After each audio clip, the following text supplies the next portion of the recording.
Halo Bapak dan Ibu, presentasi bukan hanya soal membacakan catatan. Terlihat mudah, tapi sebenarnya cukup rumit juga.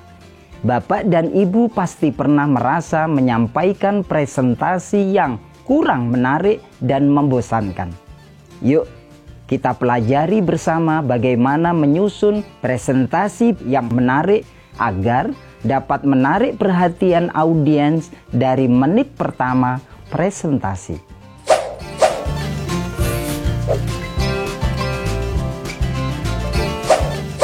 Ada 3 bagian utama dalam sebuah presentasi, yaitu pembukaan, isi, dan penutup. Mana yang paling penting? Tentu saja semuanya. Karena 3 bagian ini harus saling menguatkan dan bisa menjahit paparan kita menjadi satu kesatuan. Tujuannya supaya audiens menyimak presentasi dari awal hingga akhir. Mari kita mulai dari pembukaan. Secara umum, pembukaan dalam presentasi memiliki 5 fungsi dasar, yaitu menarik perhatian, menyampaikan maksud dan tujuan, membangun kredibilitas pembicara, membangun koneksi dengan audiens, dan memberikan gambaran tentang isi presentasi. Nah, ada satu bentuk komunikasi yang biasanya menjadi andalan dalam presentasi, yaitu teknik bercerita atau storytelling. Tapi jangan salah, ini bukan hanya sekedar menyampaikan cerita. Storytelling bisa diawali dengan cerita personal atau kejadian-kejadian sederhana di sekitar kita yang juga berkaitan dengan audiens. Tujuannya supaya audiens merasa lebih terhubung dan lebih tertarik dengan hal yang disampaikan karena ada kedekatan emosional yang dibangun. Misalnya dalam pemaparan visi, misi, dan program sekolah. Waktu kecil, sebetulnya saya ini mau jadi supir truk saja dibanding jadi guru. Saya paling nggak suka berangkat sekolah. Tapi memang namanya juga takdir.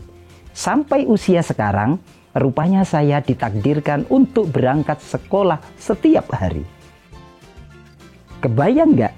Biasanya kan Bapak dan Ibu paling lama sekolah sampai usia 17 tahun. Atau kalau sampai kuliah paling sekitar 25 tahun. Lah, saya sampai tadi pagi masih berangkat sekolah loh. Tapi justru ini yang membuat saya merasa punya perspektif berbeda dengan yang lain. Karena saya jadi tahu apa sih yang dirasakan murid-murid saya ini. Terutama yang gak suka sekolah seperti saya dulu.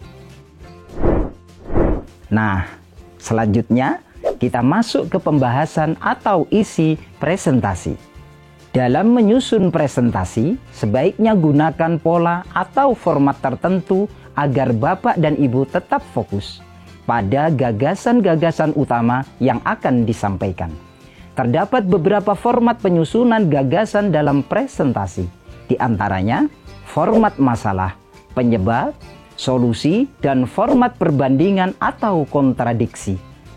Dalam format masalah, penyebab, solusi, Bapak Ibu menjelaskan dulu masalahnya, menyampaikan penyebabnya, lalu menawarkan solusi. Ini adalah jenis presentasi persuasif karena ada solusi yang dihadirkan pembicara. Misalnya, kasus perundungan masih sering terjadi, membuat lingkungan sekolah jadi tempat yang menakutkan, tidak aman dan jelas tidak menyenangkan. Kenapa ini bisa terjadi? Pertama, pengawasan kurang. Kedua, warga sekolah kurang paham atau kurang peka terhadap gejala-gejala yang ada, serta tidak tahu cara mengatasinya. Selain itu, tidak ada peraturan yang tegas bagi mereka yang melanggar. Jadi, kami akan menerapkan kebijakan anti perundungan, manajemen resiko di lingkungan sekolah, dan mengedukasi warga sekolah. Selanjutnya, Bapak dan Ibu juga dapat menggunakan format perbandingan atau kontradiksi, di mana Bapak Ibu menyampaikan gagasan dengan cara membandingkan 2 hal atau variabel. Misalnya, pertama, menjelaskan metode pengajaran yang umum diterapkan di masa lalu. Lalu, paparkan metode pengajaran di masa kini. Kedua, pembicara membandingkan dan menguraikan poin-poin persamaan di antara keduanya. Ketiga, pembicara membandingkan dan menguraikan poin-poin perbedaan di antara keduanya. Bapak dan Ibu sebaiknya juga menerapkan rule of three dalam menjelaskan isi presentasi. Audiens biasanya lebih mudah menangkap informasi dari pembahasan yang diurai dalam 3 bagian. Seperti halnya pembagian presentasi menjadi pembuka, isi, penutup, atau format masalah penyebab solusi. Bapak dan Ibu juga dapat menerapkannya dalam pembahasan program sekolah, seperti menggunakan 3 contoh masalah, 3 program unggulan, atau membuat 3 istilah yang mudah dipahami. Terakhir, penutup. Penutup yang baik harus kuat dan mudah diingat. Kita ingin agar audiens pulang dengan kesan yang baik dan isi paparan kita terus terngiang. Bapak dan Ibu dapat mengawali penutup dengan meringkas poin-poin penting yang telah dijelaskan dalam bagian isi atau pembahasan. Setelah itu, sertai dengan ajakan beraksi atau appeal for action. Misalnya, membagikan kertas dan meminta audiens untuk menuliskan pesan cinta terkait program sekolah yang menarik. Harapan untuk satuan pendidikan di masa depan atau keinginan terlibat di program yang diinginkan. Terakhir, tawarkan solusi atau proposing a solution atas permasalahan yang telah disampaikan. Misalnya, memperkenalkan penggunaan metode pembelajaran berbasis permainan dan proyek supaya kegiatan belajar jadi lebih menyenangkan. Menarik kan? Ada bermacam teknik untuk presentasi. Pilih teknik yang sesuai dengan gaya bicara Anda, relasi di lingkungan sekolah, dan tipe audiens yang dihadapi.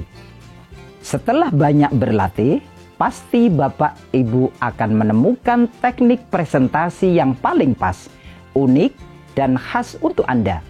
Jangan lupa ya, dapatkan perhatian audiens dari menit pertama.